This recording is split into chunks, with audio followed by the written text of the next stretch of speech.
In this episode, we break down the myth of the fall of Corregidor and explain the first tank-and-tank engagement of the Pacific War.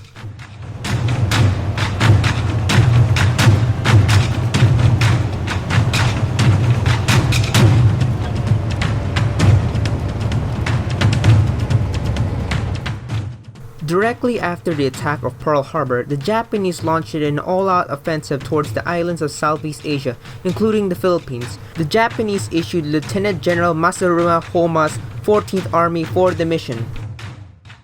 On December 10th, the Japanese had gained a foothold on the island of Luzon. In part of the defense of the Philippines, General Wainwright had gained intelligence reports of the Japanese 4th Tank Regiment of Lieutenant Colonel Kumagaya approaching U.S. lines. General Wainwright sent Captain Haynes' 192nd Tank Battalion to engage the Japanese formation. However, on December 22, 1941, the Captain Haynes' M3 Stuarts lacked fuel and were later ambushed by Type 95 Hagos. Only 4 M3 Stuarts survived the ambush, while the rest were knocked out. A few of the Stuarts were repaired, however, and were once serviceable under the Japanese forces. The Americans were forced to retreat towards the interior of Bataan and reform a new defensive line. The Japanese 14th Army were on hot pursuit. The Japanese successfully engaged with the US 57th and 45th Infantry Divisions as well as Philippines Commonwealth forces.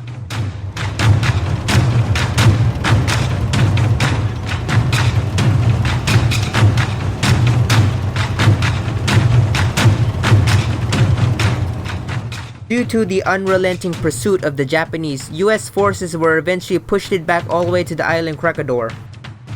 The island of Corregidor was a strategical position to Manila Bay and the capture of northern Philippines. The man in charge of the Corregidor offensive was Major General Kurora Takahashi. Under him was the 7th Tank Regiment. Now, the 7th Tank Regiment was one of the first Japanese formations to be issued with Type 97 Chi Ha Shinto, equipped with the Type 1 high-velocity 47mm gun, and unlike the Type 95 Hagos 37mm gun, it had a greater firepower.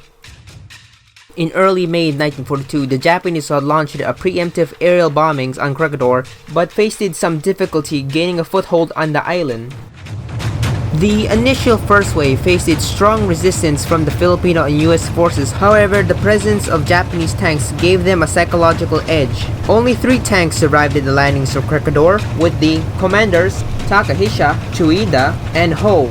2 of the tanks were Type 97 Chi Ha Shinto and 1 captured M3 Stuart. The Americans later counterattacked the Japanese beachhead at Denver Point on the island plateau. Tsuchida's Chi Ha Kai engaged several American positions. The counterattack ultimately failed. The 2 Type 97 Chi Ha Kais eventually pushed the American lines towards Water Tower Hill. They faced a few US anti-tank guns and a couple remaining Stuarts that survived the engagement from the battles of Luzon. Eventually, having secured Water Tower Hill, the Japanese continued advancing towards Meltilta Hill, the highest position on the island Corregidor. The 7th Tank Regiment eventually destroyed several of the remaining American pockets of resistance.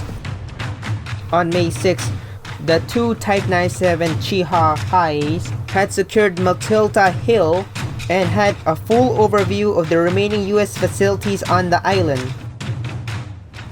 The following day of May 7, 1942, General Wainwright gave the orders to all US forces on Corregidor to surrender.